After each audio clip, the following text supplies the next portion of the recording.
And they just gave us an overview of their time at the club so far, but in particular, the focus on Erik ten Hag.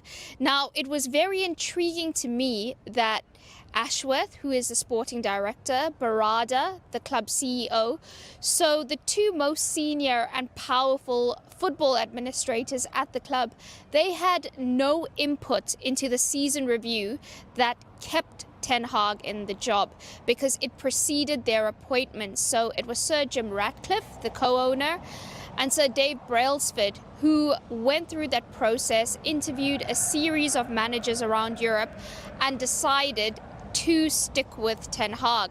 Now, while they weren't involved in the decision, the pair said that they were very happy with it because they believe Ten Hag is a good manager. What he was lacking was greater knowledge and expertise and daily support around him, which he will now get in this new Ineos-empowered football operation structure. They stress that they have a very good working relationship with him. They enjoyed being on tour with Ten Hag in navigating a transfer window where they really addressed all their key positions that they had targeted, and that they believe the best is still yet to come under this manager and with this team. OK, he has received a lot of backing, hasn't he, in particular in the transfer market. So with so much change at the club, should a little bit of settling in be expected, do you think?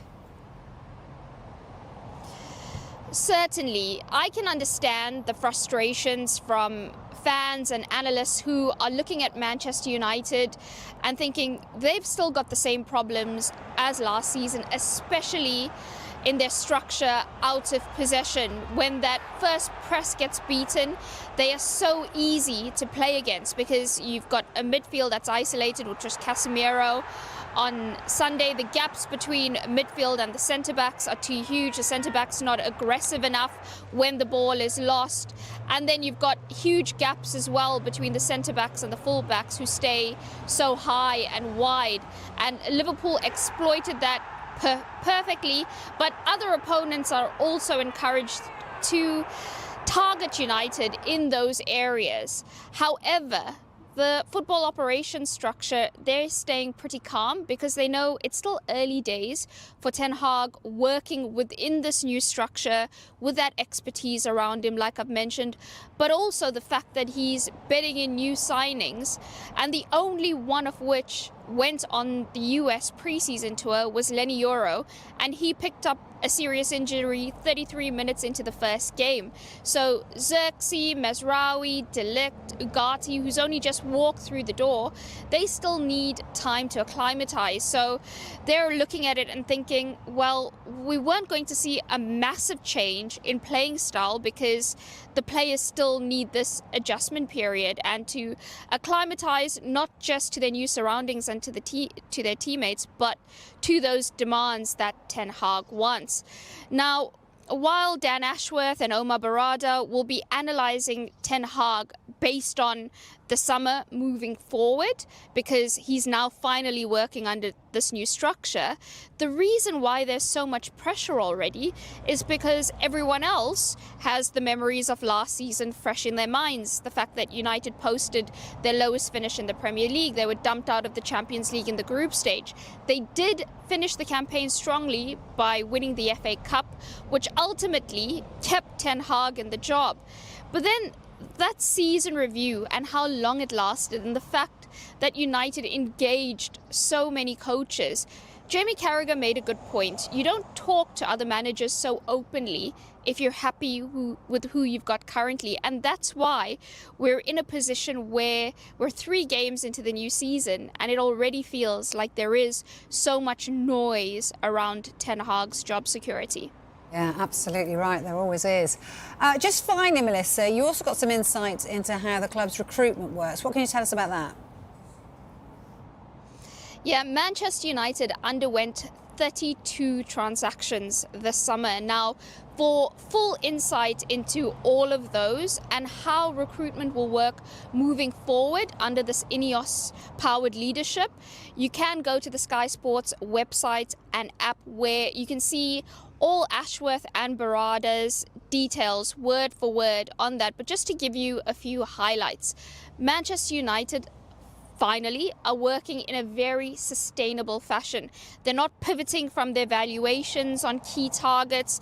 They're also managing their incomings and outgoings very closely, so they're staying within PSR brackets. They're also, in terms of selling, looking to maybe put down their valuations in pieces, but also add in buyback clauses and sell-ons, which mean not only are they getting the short-term effect of allowing a player to leave, which they've been very bad at doing in the past, but they're banking a good fee, and they're also getting future benefits from that with those clauses.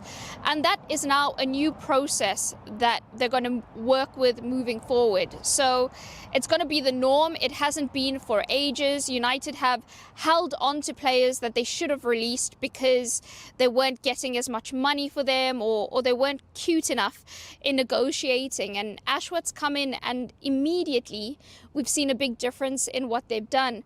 Then in terms of the incomings, I think it's been very significant that they've not highlights, but he's going to complement Kobbie Mainoo and Bruno Fernandes nicely in that midfield. I think it's a really good sign. It fits in line with what Manchester United have been doing over the last year or so. I think he was in the team of the tournament, wasn't he, for the Copa America this summer? So you know, he's obviously coming into Manchester United in good shape, I suspect, this summer. I'm just wondering whether United fans would have wanted someone who can maybe do both roles alongside Kobbie Mainoo. You know, it feels like we put a lot of pressure on Mainoo to be the main man at United, and you forget how young he is, and he's still got a lot of development and potentially some mistakes to make as a player as well. And you know, if and when that does happen, you know, United fans shouldn't, and wider viewers shouldn't be piling in on Kobbie Mainoo, because he's such a talent. And United think and know that he's going to reach such a high level. I just wonder whether, and we spoke about it with Kevin Hatchard recently as well, whether someone like a Leon Goretzka would have made someone, maybe more sense as someone who can play as the deepest midfielder, but also